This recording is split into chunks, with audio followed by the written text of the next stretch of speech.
What if I told you that one of America's most powerful self-proclaimed prophets, a man followed by thousands, has just been accused of running a multi-million-dollar slavery ring inside his own church? The FBI says David E. Taylor, the man once worshipped as a divine messenger, has been arrested in connection to a $50 million church scandal that allegedly trapped vulnerable followers into lives of control, abuse, and exploitation. But here's the chilling part. This story is far bigger and darker than anyone imagined, and what investigators uncovered could shake the foundations of modern-day megachurch culture forever. David E. Taylor's arrest has sent shockwaves across the religious world. For years, he presented himself as a prophet, a healer, and a leader who claimed to speak directly with God. His ministry attracted thousands of loyal followers, many of whom gave up their money, their careers, and in some cases, even their families in hopes of being part of something greater. But behind the scenes, investigators say something much darker was taking place. According to federal authorities, Taylor's so-called church was nothing more than a front for a $50 million operation built on manipulation, financial fraud, and what some are now calling modern-day slavery.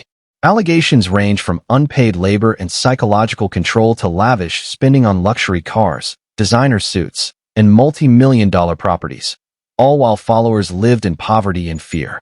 In today's deep dive, we're going to break down everything you need to know about this scandal.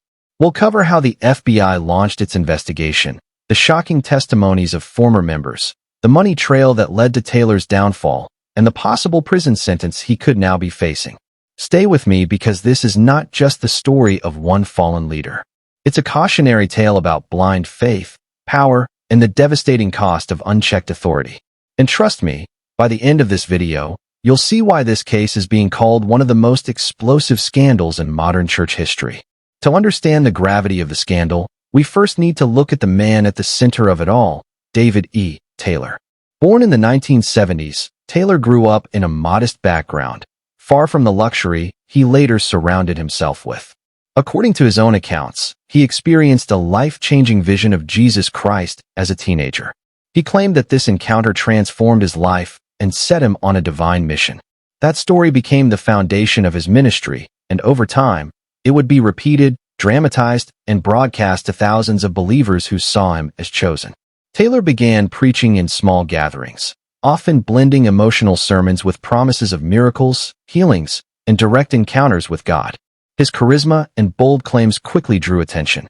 By the early 2000s, he had established the Joshua Media Ministries International, or JMMI.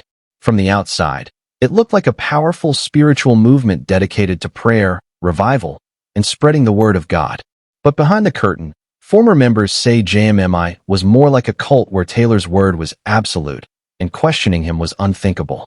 Through televised sermons, conferences, and glossy promotional material, Taylor cultivated an image of a modern-day prophet.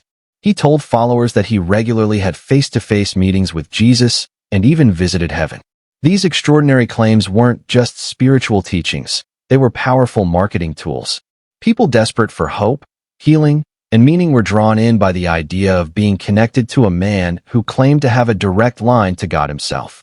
Financially, Taylor's ministry began to skyrocket. Donations poured in, sometimes in the form of small offerings from struggling families, other times in massive lump sums from wealthy followers who believed they were sowing into God's kingdom. According to court records and former members, some gave away their life savings, retirement funds, and even homes, convinced that their sacrifice would lead to blessings. This loyalty and financial dependence gave Taylor immense power. Reports suggest he lived a lavish lifestyle, designer suits, expensive cars, first-class travel, and even a multi-million-dollar mansion. And while he preached sacrifice to his congregation, insiders claim he rarely practiced it himself.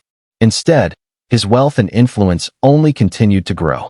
But as Taylor's empire expanded, so did the whispers of abuse. Former members began to share disturbing stories of being forced to work long hours without pay, of being cut off from their families, of being told that disobedience to Taylor was the same as disobedience to God. Slowly, what began as a religious movement started to look less like a church and more like a high-control organization, what some would boldly call a cult. And this is where the FBI's interest began to take shape. Because once millions of dollars are involved and once vulnerable people are allegedly being exploited, federal authorities start paying attention. But how exactly did the investigation begin? Who first blew the whistle? And what did the FBI discover when they started pulling back the layers of Taylor's multi-million-dollar ministry? That's where things take an even darker turn. The rise of David Taylor might have looked unstoppable from the outside, but every empire has cracks. And for Taylor, those cracks began to show when brave former members started speaking out. According to multiple reports, whispers of abuse inside Joshua Media Ministries International had circulated for years.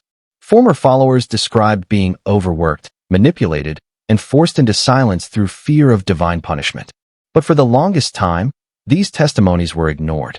After all, Taylor was a charismatic figure with thousands of loyal supporters who would dismiss any criticism as persecution against a man of God. That all changed when a handful of whistleblowers decided they could no longer remain silent. Some had spent years inside the ministry, giving up everything they owned and cutting ties with their families. When they left, they carried scars, not just emotional and spiritual, but financial as well. They claimed they had been stripped of their money, their independence, and even their sense of self-worth. One former member testified that she was forced to work 16-hour days cleaning, cooking, and even doing manual labor for Taylor's properties without a paycheck. Another claimed that she was pressured to hand over her bank accounts and told that keeping money for herself was a form of disobedience to God. These allegations painted a horrifying picture, a ministry that looked holy on the surface, but behind closed doors resembled something closer to modern-day slavery. Eventually, these testimonies reached the ears of journalists, attorneys, and finally federal investigators. The FBI began quietly monitoring Taylor's organization. They started tracking financial records, interviewing former members, and building a case.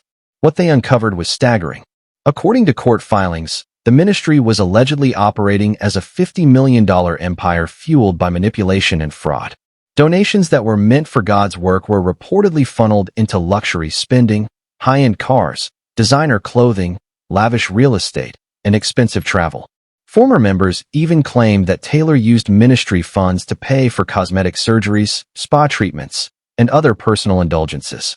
But perhaps the most shocking discovery was how the ministry allegedly kept its workers under control. Investigators say followers were pressured to cut ties with their families, convinced that outsiders were enemies trying to pull them away from God's purpose. Inside the ministry, loyalty to Taylor was absolute. Dissenters were shamed, humiliated, and sometimes threatened with eternal damnation. The FBI later described it as a system of psychological captivity where victims felt they had no choice but to obey. The investigation also revealed another troubling detail. Some of the so-called donations may not have been freely given at all. Instead, investigators suspect that members were manipulated, coerced, or outright defrauded into handing over